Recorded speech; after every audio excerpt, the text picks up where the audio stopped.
r/AskReddit. What's the most disturbing thing somebody did because they had a crush on you?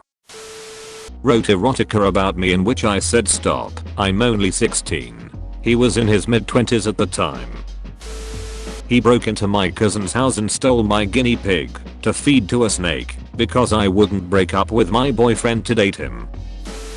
Sent me pictures of her cutting herself after she found out I had a girlfriend. Walked a good 5 miles with me because she was going my way. I was almost home before I found out she lived 30 seconds from the pub I met her in. She said she'd have to stay at mine as it wasn't safe for her to walk home alone. I ended up having explained that I wasn't attracted to her and had to call her a taxi home and pay for it. One of my brother's friends tried to impress a girl by shoving his whole hand down his throat. They stole my hat and refused to give it back because it smelled like me. Proposed marriage so aggressively he had to be escorted off the premises, then later broke the lock off my dorm room and tried to get into bed with me. Wrote a love letter in blood. Somehow the teacher got hold of it and then the whole school found out. This was a while ago in high school, so I don't know if I can really fault him for being dumbass, but he told everyone we knew that I was his dream girl and that we were going to get married. He actively sought out rumors about who I was crushing on, or who was crushing on me, or just any guy who would talk to me and tell them to please let him have a chance and to not ask me out. Weirdest thing was I didn't even really talk to him. Didn't even know his last name. Just said hi during calculus every morning. Asked to meet. I told him I was not home. Answered with, but your light is on.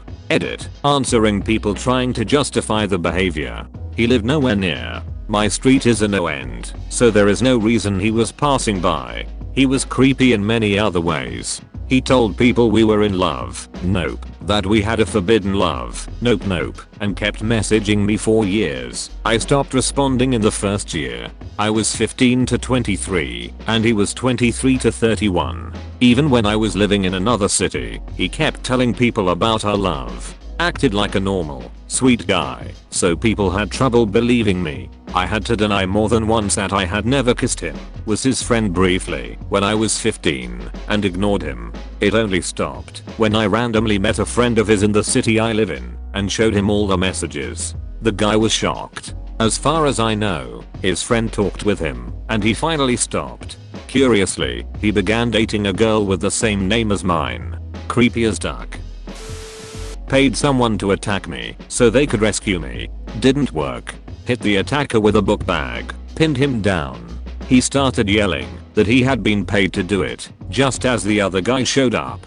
On my way home from work, he knew my schedule and I took the bus. Found out he had been telling my co-workers that we had been dating for weeks when in reality I had never spoken to the dude in my life. Found out when I was asked about my crazy weekend with my boyfriend when I am, in fact, single as duck. A first year girl in high school tried to jerk me off in front of my friend, girl, when I was in third year because she thought I was cute. This isn't the only advance she made, but after this, she lost her mind a bit. Plucked a hair off of my jacket and ate it in front of me. A classic flirting move.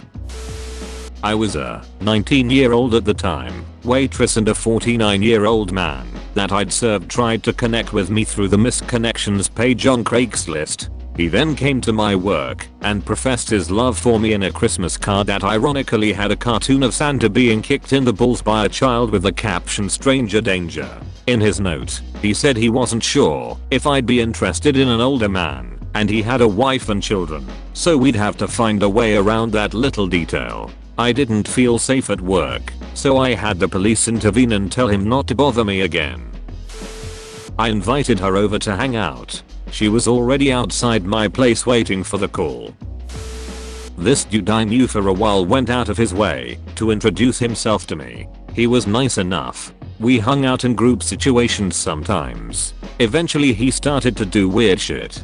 He asked me where I'd bought some new clothes, and then I saw him the next week wearing the exact same clothes. The shirt and jeans and shoes. Then I started seeing his car in my street at random times of the night. I got up to go to the bathroom one night and to let my cat in, and he was sitting in his car watching my house. I wasn't scared of this guy, he was weaker than me, but it was really weird. He'd call me and put me on speakerphone and then record our conversations. I found this out from a mutual friend. Anyway, I made sure he knew I didn't like it and stopped hanging with that group of friends. Then a few months later I received a call from one of my best friends who told me a story about the same guy who'd copied his exact hair color, which was red, black and blonde at the time. Since then we always think back to this guy and laugh. We called him Stalker Adam. To be fair, he wasn't dangerous. I think he was just awkward and lonely and didn't know how to cope with his feelings. I vaguely noticed a car that was behind me the entire way to work from like the second turn I made out of my house. Didn't think much of it at the time. I pull into work and this guy walks over to my car and opens the door, and I was like, what the foo? Oh, hey, what's up? It was some dude that I had served 2 weeks ago named Bob. So he says something along the lines of, I brought this book for you. We talked about how I like to read and he recommended this author. So I'm still pretty weirded out that he opened my car door and we're the only ones in the parking lot. So I just quickly said thank you and told him I'd see him inside once my shift started. He then goes on to say, you didn't see me behind you the whole way here? I was waving my arms out the window, but you wouldn't look back. I knew it was you because I remembered your license plate is inserts full plate number here. At this point I'm just like calculating in my head how the duck to get out of the situation and internally freaking TF out. Don't even remember exactly what I said, but it was something to the effect of, oh no, I didn't see you. But hey, I've really got to go in. But wait, there's more. He then says, oh well, I live right next to you. Are you in the white apartments or the orange ones? I'm in the golf community right up the street. I drove around the white ones for a while looking for you so I could give you the book. What the duck? I just told him I really had to go now or I'd be late. I went inside and hid in the back for like a half hour until he left and told management, and they've put him on the banned list. This was 2 weeks ago and I've been parking my car 3 buildings over and walking to my apartment because he memorized my plate number. Every time I drive I've been scoping out everyone around me to make sure it's not him. He mentioned leaving to go up north for a few weeks the last day I served him, so I think he's gone. But he'll be back eventually, and I don't really know what else to do other than keep him banned from my work. I met this guy one time for Duck's sake. Duck, sorry this got so long. It's been stressing me out. Snapped my bra strap to get my attention. I remember this event so clearly. This happened in first grade in school. The class was sitting on the ground for story time. A girl named Def wearing a purple dress and white stockings sits down next to me. Then as the teacher begins reading I feel her bite my hard on my shoulder. I scream out in pain and begin to cry. Teacher looks up confused. I say that F bit me. Girl looks confused and says, but I like you, that's why I bit you. Needless to say I didn't like her after that. Funny thing was I did think she looked cute that day. After the bite though I made sure to keep my distance from her. Edit, I just remembered something else she did before the bite. She once walked up to me randomly and started scratching my back. Like just wildly down my back like a raptor trying to claw something. That's when I began to think she was weird. I came home from high school and the said college age crusher was sitting on the sofa chatting with my family. WTF. I only went on 2 very platonic dates with him. I was only friendly, but he had way more in mind.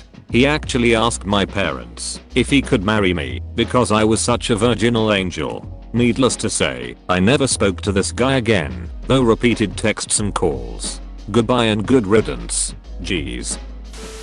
A classmate of mine who I barely talked to came up to me on Valentine's Day and handed me chocolates and huge ass teddy bear with my name sewn into it. A bit weird, but I was appreciative of their gift. However, the worst part is that they handed me a drawing of me leaning on a motorcycle in very revealing clothes that looked kinky as hell. Keep in mind that my fashion is quite conservative, and then proceeded to loudly recite a 2-page long love poem in public while I was with my friends. The poem referred to me as his princess, love of his life, etc. I rejected him and never spoke to him again.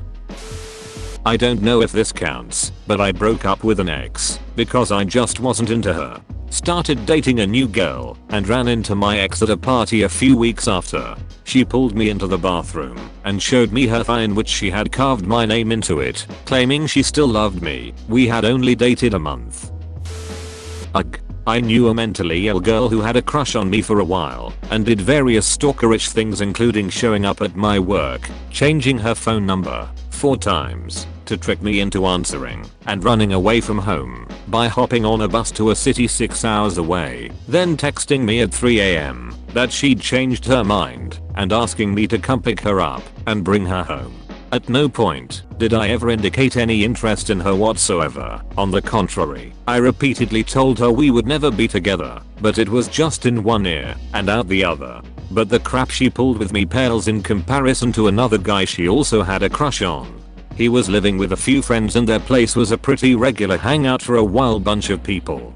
Consequently, they almost never locked their doors. She showed up and let herself in one afternoon while they were all at work, and he came home to find her sleeping in his bed. He had to threaten to call the police to get her to leave. Another time, she literally hid behind some bushes with a knife, and when he came walking by she jumped out and told him she'd kill herself if he didn't hug her. I mockingly called her my special little snowflake while flirting. She had never heard of the label snowflake before. The next day she shows me her new tattoo of a snowflake. Thank you for watching. Don't forget to like and subscribe.